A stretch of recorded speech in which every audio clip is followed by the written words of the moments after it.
Tenemos guerra en Oriente Medio, posiblemente la mayor desde la invasión de Irak en 2003. La intervención americana en Irán se veía venir desde hace tiempo, pero estos días los sucesos se han precipitado. Ya he repetido en diversas ocasiones que yo no soy analista militar, y que no me gusta hablar de conflictos activos al no disponer de toda la información. Pero el creciente interés en este tema me motiva a hacer un vídeo explicando la situación y el contexto de la guerra. Por todo ello, me alejo momentáneamente de mis planes de la serie sobre la Primera Guerra Mundial y abordo este nuevo conflicto. Así que si quieres saber por qué ha comenzado esta guerra y cuál es la situación en la región, este es su vídeo.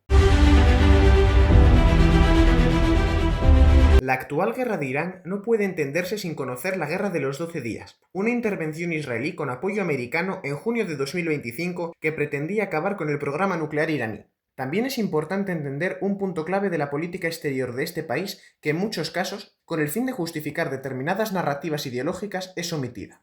Son objetivos declarados de Irán la destrucción del Estado de Israel y de Estados Unidos. Nadie ignora la consigna repetida durante años por figuras del régimen de Death to America o Death to Israel.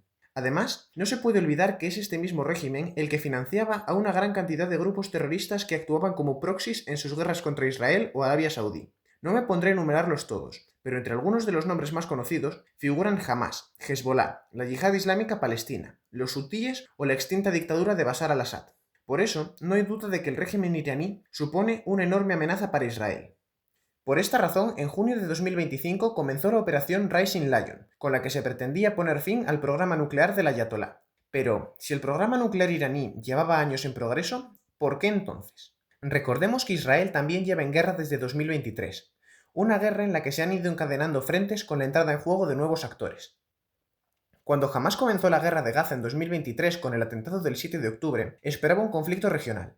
Durante los primeros meses las hostilidades quedaron reducidas a la Franja y a Cisjordania, pero progresivamente otros proxies fueron sumándose al conflicto. Lo repasaré muy rápidamente, ya que pretendo dedicar una serie al conflicto árabe-israelí. En primer lugar, Hezbollah fue diezmado en Líbano, con la operación de los Buscas y la muerte de gran parte de sus líderes, cosa que permitió a Israel la ocupación del sur del país, y una degradación significativa de las capacidades militares del grupo. Por otro lado, el régimen de Assad en Siria fue derrotado, y por último, las operaciones americano-israelíes contra los hutíes de Yemen dejaron fuera de combate a este grupo. Esta situación dejó a Irán muy debilitado. Recordemos también que estaba sufriendo una crisis económica de proporciones bíblicas debido a la falta de inversión del Estado en todo lo que no fueran grupos terroristas o desarrollos militares. En este contexto, habiendo obtenido la supremacía militar en la región, Israel se decidió a aprovechar la debilidad de su principal enemigo para acabar con el programa, y de paso, con las fábricas de misiles y drones. Con la excusa del informe publicado por la Organización Internacional de la Energía Atómica el 12 de julio de 2025, en el que se probaba que la República Islámica no estaba cumpliendo con sus obligaciones estipuladas en el Tratado de No Proliferación Nuclear, se declaró una operación militar especial. Una de verdad, no una que dura 4 años como la de Ucrania. Y comenzaron los bombardeos contra los centros de enriquecimiento de uranio, las fábricas de misiles, la defensa aérea y las figuras clave del régimen. El principal defecto del plan se debe al mérito iraní al construir la planta de enriquecimiento de Fordov en el interior de una montaña a 90 metros bajo el suelo. Ninguna bomba de aviación convencional sería capaz de destruirlo, por lo que era necesaria la intervención de Estados Unidos, que disponía de bombas antibúnker GBU-57. Los ataques aéreos fueron un éxito rotundo en el que la aviación israelí pudo pasearse impunemente por el espacio aéreo enemigo. Sin embargo, el presidente Trump, por alguna razón hasta ahora desconocida, actuó con temor a una escalada, y la ayuda norteamericana no llegó a Fordov hasta el último momento. En este punto seré extremadamente cauto, ya que no hay ninguna confirmación de lo que voy a decir, sino que me limitaré a especular en base a afirmaciones políticas. Prácticamente no hay dudas de que el complejo de enriquecimiento fue destruido, pero no es así con el uranio. Estados Unidos anunciaba en tono grandilocuente que la amenaza había sido eliminada. No obstante, en un nuevo informe de la Organización Internacional de la Energía Atómica se presentaba la posibilidad de que el uranio hubiera sido trasladado, afirmación respaldada por Irán. Sinceramente, lo que anuncia la República Islámica generalmente tiene la misma fiabilidad que la propaganda rusa. Sin embargo, debido a la facilidad para trasladar el material y al tiempo de duda de Trump, no es descabellado pensar que Irán lo sacó de la planta antes de que fuera destruida. Sin embargo, repito, no hay ninguna confirmación de esto, y solo me baso en suposiciones de distintas fuentes. En cuanto al desenlace final de la guerra, sencillamente se firmó un alto al fuego el 24 de junio, dando los objetivos por completados, pero dejando abierta la pregunta sobre el uranio desaparecido.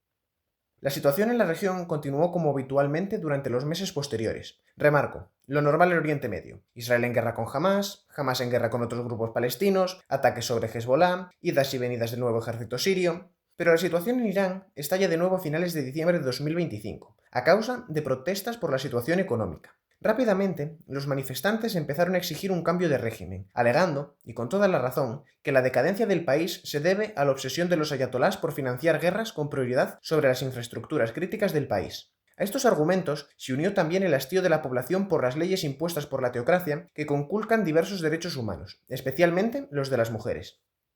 En pocos días, el trasfondo de las manifestaciones era puramente político. El pueblo iraní exigía un cambio de régimen. ¿Y qué es lo que hacen los dictadores cuando el pueblo se levanta contra ellos? Pues evidentemente, reprimirlo con extrema violencia. Para evitar que las noticias sobre las matanzas de manifestantes salieran al exterior, el régimen cortó totalmente Internet el día 8 de enero. Pero en el material que fue publicado con anterioridad ya se podían escuchar cánticos en apelación a la vuelta del Shah, y se barajaban abanicos de hasta 30.000 muertos, 50.000 detenidos y decenas de miles de heridos a causa de las armas químicas que utilizó el régimen. La violencia desmedida que se desató en Irán lo volvió a poner en el foco del mundo. Eso, y que con la población habiéndose alzado en contra de la revolución islámica, se daba la mejor oportunidad en décadas para echarla abajo. Es en este contexto en el que comienza la nueva guerra, que hasta el momento no tiene nombre, por lo que me referiré a ella con la designación israelí, Operación Roaring Lion, ya que los judíos parecen ser mucho más creativos que la administración Trump poniendo nombres. No he preparado este vídeo para dar un relato épico del altruismo de los dirigentes de Estados Unidos e Israel, que acuden al rescate del indefenso pueblo persa. Evidentemente, la motivación de estos países es la destrucción de la amenaza iraní aprovechando el marco de las protestas. Está claro que yo tengo mi opinión y un sesgo, y creo que ya he explicado cuál es. Pero mi canal no es político ni de opinión, es histórico, y me limitaré a hablar de hechos, no entraré en justificar la postura de unos y de otros. Si alguien tiene algo que decir, la sección de comentarios está abierta a todo el mundo. Volviendo al hilo, el momento elegido para iniciar la operación fue la mañana del 28 de febrero, momento en el cual el ayatolá Jamenei se reunía con la cúpula de sus fuerzas armadas en Teherán. Una enorme fuerza estadounidense e israelí atacó conjuntamente cientos de objetivos en el país, ataques que a fecha de edición de este vídeo continúan. El ayatolá está muerto, así como el régimen descabezado. Fábricas y puestos de lanzamiento de misiles han sido destruidos, y en este momento no hay duda de que militarmente la República Islámica de Irán ha sido derrotada. No obstante, a nivel político la situación es distinta. Ninguna potencia quiere asumir las pérdidas que provocaría una intervención terrestre, por lo que el peso del derrocamiento del régimen recae en los civiles y en una posible colaboración de algunos sectores del ejército regular. Por otro lado, Irán ha bloqueado el estrecho de Hormuz, impidiendo la exportación de petróleo a gran parte de los países árabes, así como ha atacado a la práctica totalidad de sus vecinos para involucrarlos en la guerra. Ni tengo una bola de cristal ni la experiencia suficiente para analizar las acciones presentes y predecir las respuestas futuras, pero a modo de conclusión, añadiré que es muy pronto para hablar de resultados. Los ataques continúan y no sé qué esperar de las protestas. Sin embargo, todo parece apuntar a la caída del actual régimen iraní, que está envuelto en una guerra que no puede ganar bajo ningún concepto. Su única baza es esperar que la subida del precio del petróleo presione a la coalición para retirarse. Pero, desde mi punto de vista, no creo que ninguno de los países que ahora están involucrados haya llegado tan lejos para detenerse ahora. Hemos llegado al final del vídeo. Espero que les haya resultado interesante. Repito que este formato no es mi especialidad, ya que, con la situación cambiando a diario, queda obsoleto al momento de su publicación, por lo que me veo obligado a realizar todo este proceso más rápido. Habiendo dicho todo esto, y sin nada más que añadir, les recuerdo que se suscriban para no perderse el resto de mis vídeos, y me despido hasta la próxima entrega de Haciendo Historia Militar.